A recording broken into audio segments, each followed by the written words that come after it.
Welcome to Chibuzo Physics. Today we'll be going through thermodynamics. So this is simply the basics in thermodynamics.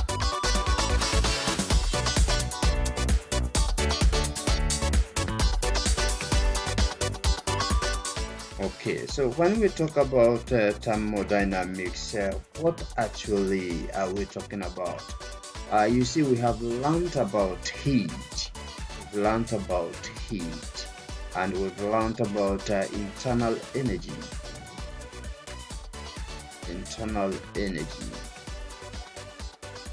We've also learned about work.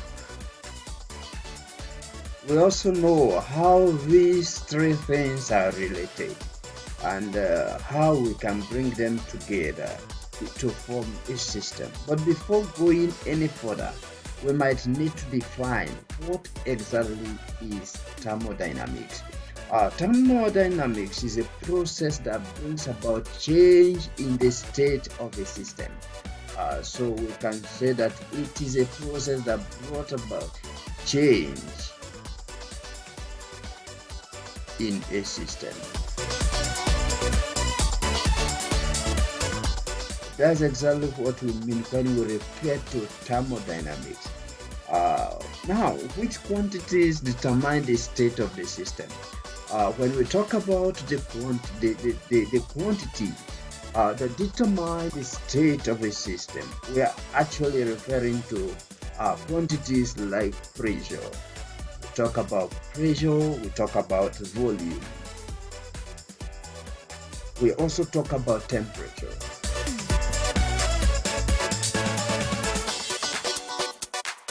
And we can as well talk about mass, or what we call composition.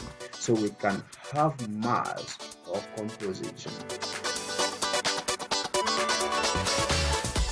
Then of course internal energy is there, and we can talk about so many other quantities. Suppose I heated a container containing a gas from one end.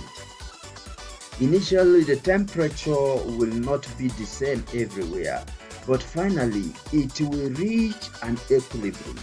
And that equilibrium value is what we want to refer to and describe and try to see, is there going to be a change in that system? So we will consider that value. We can classify states variable further as intensive and then extensive. Intensive variables are independent of the dimensions of the system, like pressure, temperature, and that of extensive variable depend on dimensions of system like volume, mass, internal energy, and more of them. So now let us consider the first law of dynamics. From there it will give us a glimpse of what we are referring to in thermodynamics.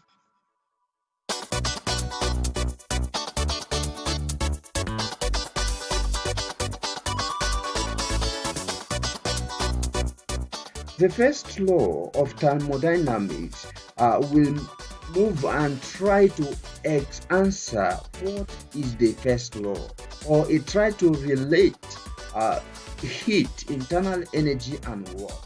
According to this law, it simply says that some of the heat given to a system is used to change the internal energy, while the rest is used to doing work by the same system. So we can represent the first law of thermodynamics by saying that change in Q will be equals to change in internal energy, which is change in U, internal energy, plus the work done.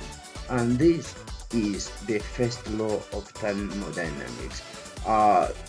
Delta Q simply means the heat. It is the heat given in a system or lost in a system. So that is what we mean.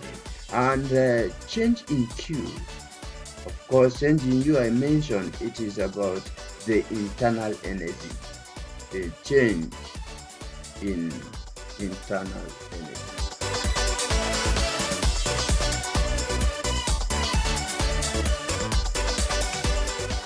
W on the other side is the work done.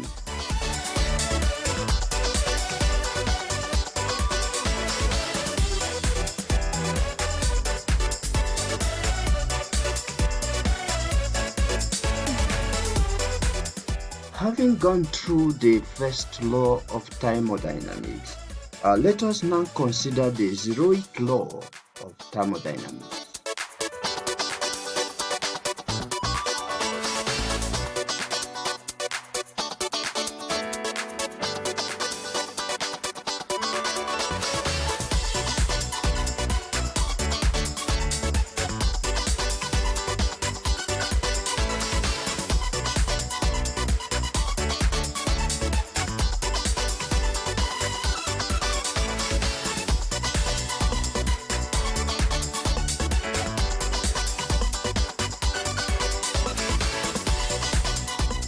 What is a Ruit law? The Ruit law of thermodynamics is one of the 4 laws. Generally, we have 4 laws in thermodynamics, and the credit for formulating the law goes to Ralph Fowler. Interestingly, the Ruit law of thermodynamics was actually developed much later than the original 3 laws, because we used to have first, second, and law. But then this Ruit law found out that something is already mixing. So there is something that is lacking behind, and that is the way that this Ruit law came about. There were a few confusions regarding the nomenclature, whether it is because the new law gave a much clearer definition of the temperature and basically replaced what the other 3 laws had to state. But finally, with the name to end this conflict, we call it the Ruit Law of Thermodynamics. It is actually a law that frames an idea of temperature as an indicator of thermal equilibrium. So this law is just talking about temperature as an indicator of thermal equilibrium. Let's have that down.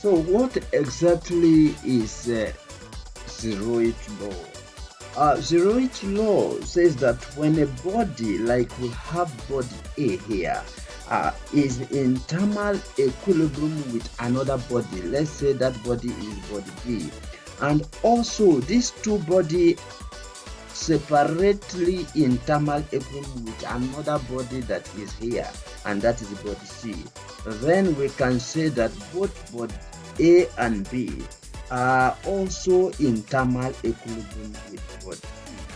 I don't know if you get it. When a body like body A is in thermal equilibrium with another body B, and also separately in thermal equilibrium with a body C, then body B and C will also be in thermal equilibrium with each other, and that's what the Ruit law try to explain.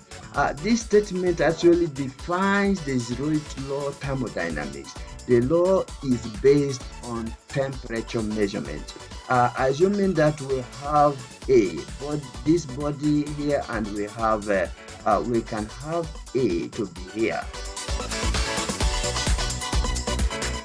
We have our body A, and then we have our body B, then body C.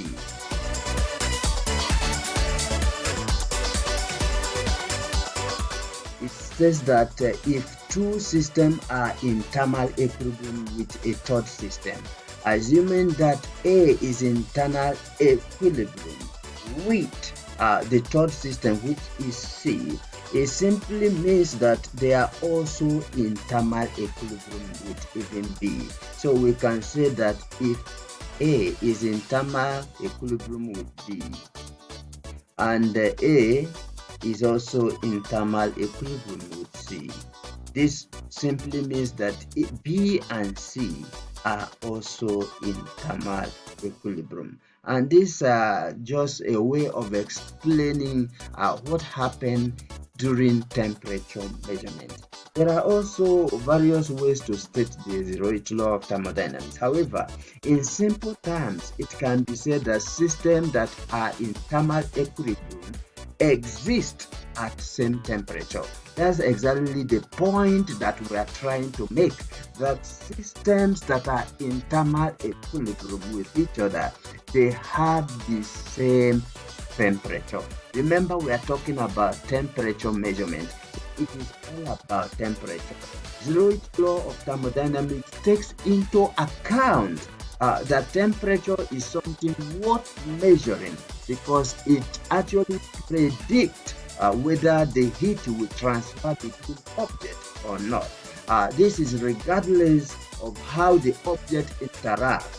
Even if two objects are not in physical contact, like we can talk about heat, still it can flow between them by means of radiation and the mode of heat transfer. In Ruit law of thermodynamics, if the system are in thermal equilibrium, no heat flow will take place, and that's exactly what we mean.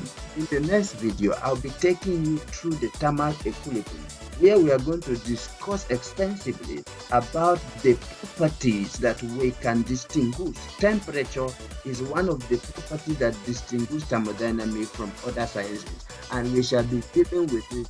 Stay tuned. My name remains Augustine Chibuzo Galagash, and don't forget, if you are joining us, hit the subscribe button so that you will be updated as we upload our subsequent videos. Galagash.